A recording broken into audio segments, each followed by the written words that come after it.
Hey everybody, welcome to this tutorial video about the Frank Lloyd Wright building Massaro house and how to make it in Blender. Blender is a really great free program that you can get at blender.org. I'm calling this a tutorial, but to be honest, this is just one way of going about it. I'm not really an expert, and a professional modeler could probably make this twice as good in half the time. I make a number of mistakes. I do a lot of things manually that you can do procedurally and vice versa. So I really don't want to approach this as like me teaching you anything, but Blender is a really fun program and it's kind of like playing a game. And that's how I approach building this. It's like a puzzle with a bunch of different ways to solve it. And I just found one of them. So follow along if you want. If you're on this channel because of the Stupid City series that I do about how politics affects architecture, there's more of that on the way, so don't worry. Okay, so the first thing happening here is I have this very basic outline that I kind of cheated on. I used a model from the SketchUp warehouse for reference to help me figure out the proportions, but I began to realize that that model didn't quite agree with the reference images of the building. And I also realized, as you'll see here, that as I'm trying to make these uneven stairs here flush with the facade, that the hardest part of creating this building will be its shape. And this is where the real challenge starts. So I've got to start from scratch. And from above, you can see that this house is comprised of a number of intersecting triangles. So if we can line up our own grid of triangles, we can learn a lot about the proportions of the building. The tricky thing about something shaped like this is that in Blender, you have this tool called a loop cut, where you can sort of slice a shape into equal pieces down the middle, but only if that shape has four sides, which triangles do not. So if you do a loop cut on a triangle, it sort of slices into like slanted pieces of a pie, which we don't need here. We need straight edges. So we have to use the subdivide tool. And my hope is that each sort of offshoot of this original triangle can be a subdivision of this big triangle, which would be very convenient once we start working in the third dimension. So here I'm trying to line up these little extrusions of the roof and these hexagonal little chimneys up here and this patio and the pond and this other patio. Now there's a lot going on with this house, isn't there? Once you have these triangles the size you need, if you need a straight line going the other way, you can use this tool called Rotate Selected Edges, which basically turns triangles into a diamond. And as you're about to see, that tool is going to really come in handy for the rest of this building, because there's all these sort of weird angles that jut out. I mean, right now you can see this really cool like ledge that juts out over the over that column there, and it took me a while, I think, to figure out what angle, to figure out like which amount of subdivisions from the original triangle. I'm about to do it here too. But it's just one of those times where you find something that's close enough and you decide like it's going to be that. It's just going to have to, because I could spend years and years and years trying to figure out. I mean, how long did Pythagoras take to do his thing? And did he work? Did he have well, I guess he taught. Was that his full-time job, or did he teach it as like, was that a side hustle for him? What was the Greek economy like? Was he Greek? I don't know. But I think like there's a lot of things that we learn about.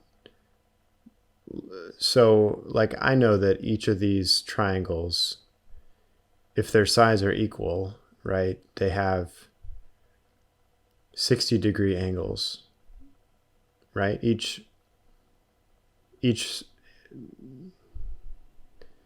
of the three angles is 60 degrees, right? And they all add up together to be 180 degrees, which is a straight line, right? And I think I ended up, every time I rotate some of these triangles, I've been typing rotate across the z-axis RZ 60 or RZ 180. And there's actually a pretty cool trick that I'll use a couple times in this video, where if you hold Control, Alt, and then you scroll with your mouse wheel, you can rotate the view that you're in by 15 degrees around the z-axis. And so if you see all these 45-degree angles here, it's pretty helpful, because you can just go to the top view and then you can Control Alt and scroll until those 45 degrees are straight. And at that point, I mean, the world is your oyster. This might not have been a trick that I probably could have used this trick a lot here without realizing it. But I definitely put it to use when making the textures of this building, which ended up being very complicated. There's a lot, for the most part, this building has a lot of, I guess it's just concrete. There's the red of all the flooring, which up close looks really, really nice. It's got like all these smudges from people walking all over it, but that's sort of, it sort of looks like marble. And it has this hexagonal pattern cut out of it. And then there's those beige railings. I think in Blender I just called it beige wall. I don't know really what you call that part of the structure. I believe that's a very similar material. And then the roofing, I have to assume, is bitumen. There's a couple different materials, as you can see, that the roof is made out of.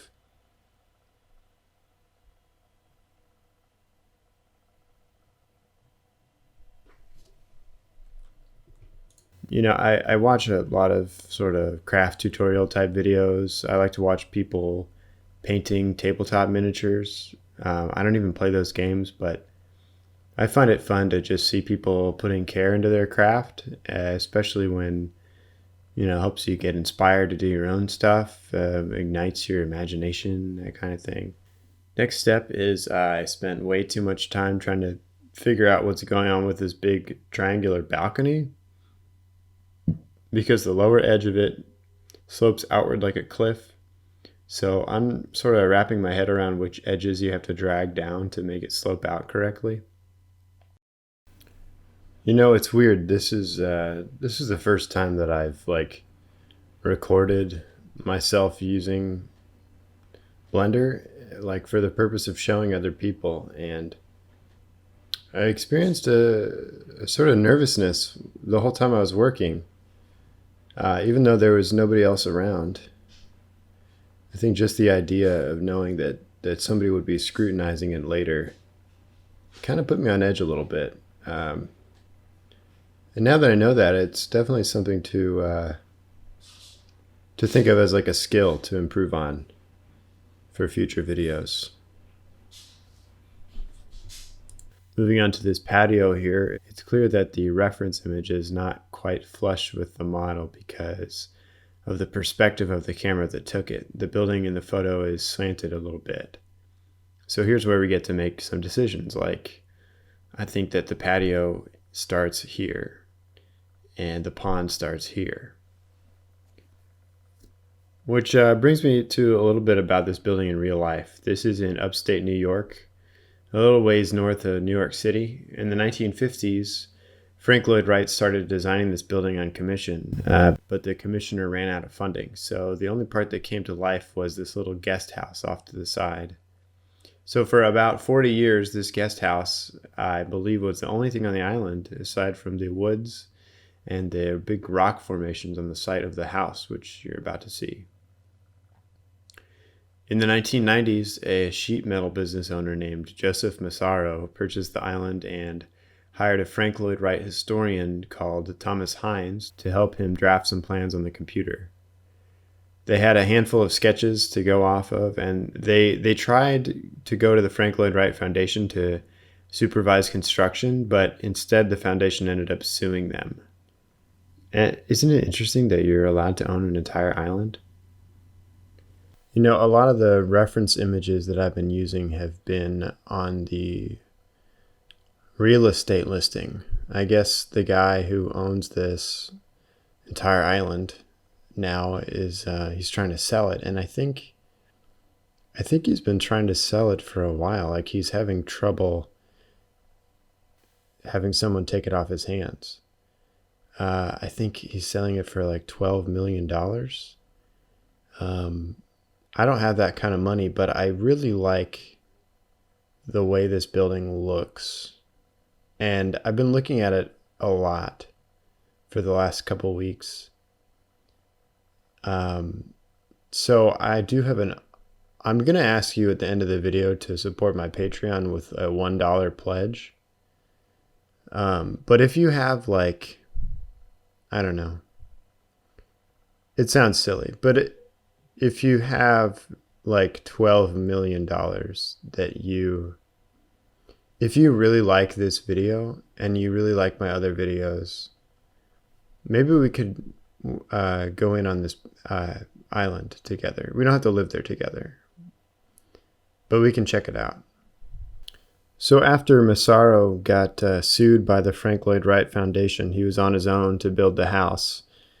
They're no longer allowed to legally say that this is a Frank Lloyd Wright house. They have to say that it is inspired by Frank Lloyd Wright. And so since this house in real life is just a version of a Frank Lloyd Wright house, we're allowed to take a little bit of license here. I mean, we can make our own decisions about what this house should look like, because this is our house. It's not Frank's house. It's not Massaro's house. It's ours. So now that the basic layout is complete, the next step is to extrude downward to make this into a solid building instead of just a flat plane. As you may have noticed, this building has several different uneven levels. It's probably because of all the rock formations they built are still in there. They're inside the house, or I guess the house is around them. Here's some photos where you can see how cool they look when they're used as like walls or bathtubs to hang pots on. Frank Lloyd Wright started a style of building which he called Usonian, and one of the main principles of that style is natural lighting using using a skylight and clerestory windows, which is when you put windows like way up above eye level, like in a cathedral. This house has a bunch of triangular skylights above the living room. They create a really cool effect. Another principle is cantilevers, when you have something jut out really far, I guess to emphasize the horizontal plane of the house. He also said that there should be a seamless integration between the interior and the exterior, which you can see the effect of when they leave these giant rocks in the room. So even though it's not technically Frank Lloyd Wright's work, I think it lives up to these ideas. And I find it pretty cool. It's a beautiful building. At this point, we return to the dreaded staircase. But this time I have a lot of the work done for me already. Now it's just a matter of lining up the rise and the run of each stair and bringing down the right faces to meet them. This is one of those times when the people who are really good at Blender, they're going to be screaming. I mean, they're going to be typing the comments right now. Oh, all you have to do is press Control S. That's the stair function. And you know, maybe there is like a really quick way to do a good staircase, but for me, this is one of the times when just the sort of methodical, almost mindless, just repetition of a couple similar actions, it feels kind of therapeutic. You know what I mean? I don't know, like, is this what fishing is like? What's something that like a normal person does to relax? Next, we can separate these roof pieces and start to shape the skylights. I guess each one of these 6 chimneys represents a fireplace that is in the house. It's a big house. I think it's like, I don't know, 5,000 square feet. So what they've got more than one fireplace per 1,000 square feet. I think I live in maybe like a 900 or 1,000 square feet apartment. I don't have any fireplaces. Do you have a fireplace? What kind of things do you like to do in front of your fireplace? Do you do some reading? Or I've been making s'mores a lot lately. I make them just on the stove range, which is probably really bad for you, the gas and stuff, but they taste good. Then we can use this shape to figure out what this big living room will look like. And it's not going to be a fully detailed interior, but just a hint, like as you catch a glimpse of it through the skylight. Blender is a very powerful tool. It's capable of simulating a lot of things really realistically. But this is one of those times where all we need to do is create a little illusion. And here I'm sort of wrapping around a wall that we can see from all sides of the skylight. Pretty sure this will just be textured the same way that outer stone wall is. If you see the picture, it kind of looks goofy. I mean, it kind of looks Dr. Seussy, like it's this flat, dark gray, I guess it's just fill, wall. And then it has, every few inches, it has these colorful stones cut out. I don't know if they got those like from the local area or if those are like shipped in from Massaro's stone collection or something. It's kind of Frank Lloyd Wright style. I don't think he specified that they should be sticking out. It makes it kind of look goofy. I mean, it definitely looks unique. So there's just some cleaning up to do, making some stairs, some more stairs, which, as you can tell, I love making. People are always putting stairs on things, aren't they? I guess it's not too wheelchair friendly. It's not too friendly to people who are mobility impaired. I mean, I can't even tell how you get to this building. I think you access this building by the boat, down by the little boat ramp. And I think the only way in here is up all those stairs. Which, that kind of sucks. Maybe what I should be doing is focusing on a version of this building that is not problematic. Maybe you can chime in on the comments about how we might do something like that. Cutting out a little entrance in this patio for people to walk in, maybe sit down on their chair next to their pond, do a little reading.